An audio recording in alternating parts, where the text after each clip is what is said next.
So today, lads, we're going to be talking a little bit about the kind of narrative around Caitlin Clark. And I recorded like a 14-minute long video for this and forgot to record the audio. Cannot remember what I said, to be honest. But the general conclusion I came with is that I'm not even going to say the media, whether it be the media or social media, this is Luka Doncic all over again. So, as in Luka Doncic is putting up a 40 points every single game. The Lakers are on a huge winning streak, and there's like 3 clips of him playing bad defense, and you could make a highlight tape of Luka scoring 40. Or you could post one clip of her playing bad defense, or of him playing bad defense. And the one clip of him playing bad defense will get 15 times more views. There is a viral clip saying Caitlin Clark is Jeremy Lin. If you believe that Caitlin Clark peaked as a rookie and she's washed and she'll never get back to 2024 at any stage in her career, at least, if you're doing that, at least compare her to Zion. Because what Zion was a young player who came in, lived up to the hype. Zion lived up to the hype. But for whatever reason, whether it be injury, whether it be not working on his game, he just didn't progress from living up to the hype to getting better and regressed. Like, if you're not progressing as a player, you're almost certainly regressing as a player. It's very rarely a player stays stagnant, especially a star player. If you're not progressing, you're regressing in your career. And if you wanted to make a comparison to Zion, cool. But it is now the thing where if you go on a rant saying that Caitlin Clark can't play basketball, you're getting 200,000 views. If you go and post Caitlin Clark getting swatted by Cameron Brink, you're going to get 200,000 views in a game where Caitlin Clark absolutely destroyed the Sparks. Or in a game where Paige Bueckers was anonymous, Paige Bueckers can pull up for a jump shot and Jordan Canada can slip on a wet floor and it can go viral. Because that is what it is. This is basically we're bored with you, so we're going to make you seem as bad as possible while we hype up another player. And by the way, they're going to get bored with Paige too. And this is nothing like 2024, by the way. 2024 was like the non-basketball stuff taking over the conversation. This is all basketball arguments, at least, but this is all it is. This is we are bored with you. The general public has come out and is basically bored of Caitlin Clark.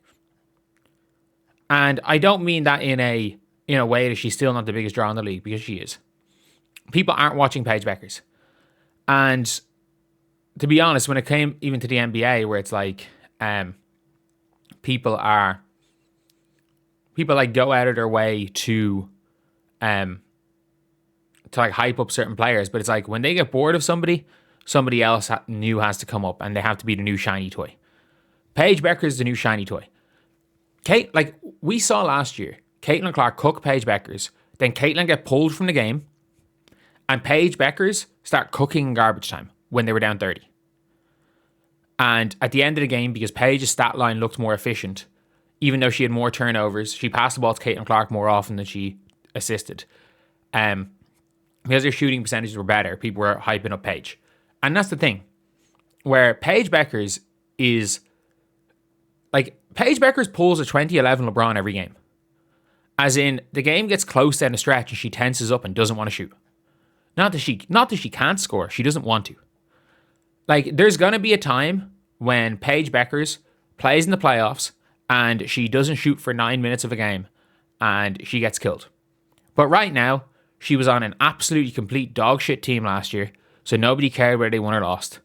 And right now, she had a really solid first game where, again, she was completely dog shit down the stretch. And a second game where she lost her team the game. When it comes to Caitlin Clark, she had a rough first game and a fantastic second game. Like, These are MVP level stats. But people don't care because they will look for the one defensive possession that went wrong. They will look for the one time she missed going to the basket in the entire game when Cameron Brink blocked her. She was 8 of 9. I think she was like 7 of 8 in the paint. The one time she missed was when Cam Brink blocked her. But that Cam Brink highlight is going viral. It is the way Luka is being treated. It is genuinely the way that Luka is being treated. It realistically is it's one of those Luka things where it's like Luka Doncic had one of the greatest seasons of all time this year. Obviously, he got injured right at the very end, one game off. But like Luka Doncic had one of the greatest seasons of all time. 35, 8 and 8 on elite rim scoring. But Luka Doncic this year shot badly from 3. Actually, he got it back up to 36. But for a lot of the year, Luka Doncic was shooting really badly from 3. I think he was shooting like 32%, which in the NBA, like 32% is the equivalent of a WNBA player shooting 22%. Because he shoots 80% at the rim. With the way the percentages works and efficiency works, that's a very inefficient shot. And because he didn't shoot the ball well from 3, everything was just negative about Luka. Everything was negative about him. Everything was about his defense. He won 3 Player of the Months. He got nominated for a Defensive Player of the Month. He won 3 Player of the Months. And still, on talk shows and media, the only thing people talked about was how bad Luka Doncic was, how the Lakers are better off without Luka, and how Nico Harrison was right, and how people should apologize to Nico Harrison. Luka Doncic is the most disrespected player in the NBA right now. And that's what's happening to Caitlin. At some stage this year, everything is going to be highlighting every single negative downside of Caitlin. And the one thing I'm very, very happy about is she looked like Caitlin Clark yesterday. She looked like Caitlin Clark. The shot didn't go in, but she still looked like Caitlin Clark. Like, I don't really mind as long as she looks like herself, because I'm confident the shot's gonna fall. Like the shot is eventually gonna start going in, but it was like there was no looking at bullshit, looking at iPad stuff. There was no overthinking everything. There was no being scared to take a shot or make a pass yesterday. But this is all it is. It is they love you till they don't. Iverson said it about LeBron. They loved LeBron. They loved LeBron and then they hated LeBron. They hated him. But still, even when they hated LeBron, they looked for every downside, every negative. LeBron was still the biggest draw. They loved Stephen Curry until they didn't.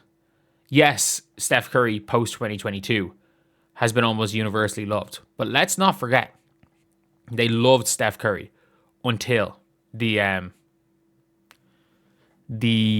Kevin Durant situation.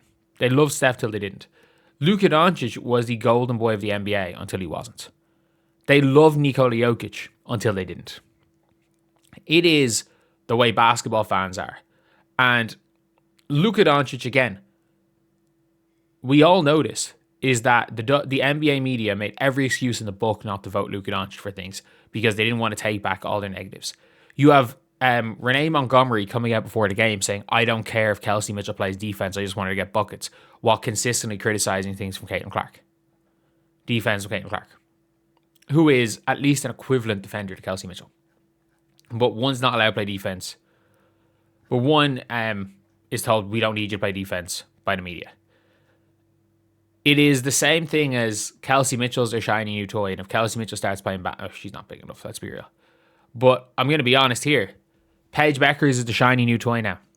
The media cycle don't want to cover one player every single time. So now they're going to say, not even put Caitlin Clark against Paige Bueckers, which I think is a fair comparison.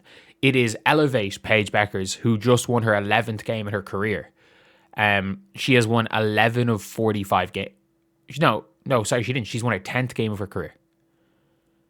Caitlin Clark has just won her 9th game of the last 15. In 40... Yeah, Caitlin Clark has won 9 games of her last 15. Paige Bueckers just won her 10th game of her career. And she has been elevated above above a player who has made an all WNBA first team. It is one of these things where the media love Zion, again, another example. The media loves you to hate you. Ja Morant. They love Ja Morant, and then Ja Morant become a punching bag. As soon as the media turns on you, and it's not just people covering the sport, because the journalists covering the NBA a lot of times were not all that out on Luka. It was a lot of the hot take merchants. When the hot take merchants are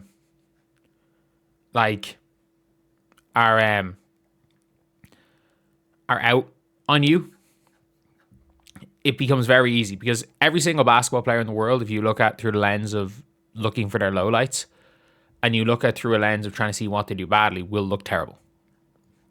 Prime LeBron, prime Michael Jordan. If you try to look at him through a lens of his lowlights, getting in the way, other stuff, inefficient shots, long twos, you could literally probably put together a mixtape to show that Michael Jordan was the worst player in the world. But that's the thing. That is the thing, is that there's going to be a stage during the year where Caitlin Clark has a 3-point or a 3 or 4 game stretch where she averages 30 or high 20s and 10. Like, there might be a week period where Caitlin Clark averages 26 and 11, and they're still going to go at her, and the Fever will be undefeated, and they'll still go at her defense, because that's just the way the media is. If Luka Doncic can have one of the 10 greatest regular seasons of all time, and the media still try to say that he's in fact a net negative to his team, or the hot take crew, that's the way it goes. Caitlin Clark is not the... When Caitlin Clark came up, it was the only reason people watched. And the thing is that is the only reason it's still the only reason people watch. But fans are like, the general casual public are bored of rooting for Caitlin Clark. So they're now rooting against her. It's as simple as that. We saw it. She went, again, 7 for 8 inside the paint, and she got blocked once. And there's a New York Post article. Nothing about the game. The one New York Post article is about her getting blocked. It is, it is what it is. And heck, even when you go on to USA Today, Renee Montgomery, not mentioning the name Caitlin Clark, where it's like, you've still got those people, but like, that's kind of irrelevant. The actual media and TV doesn't really have the power it used to do. But at the same time, it is. It's going to be an interesting one. Eventually, Caitlin Clark is hopefully going to become undeniable again. And the good thing is that for Caitlin is, there's no pressure on her to be the best, because according to the GMs, she's the 4th best player at her position or something. Anyway, yeah, see you guys.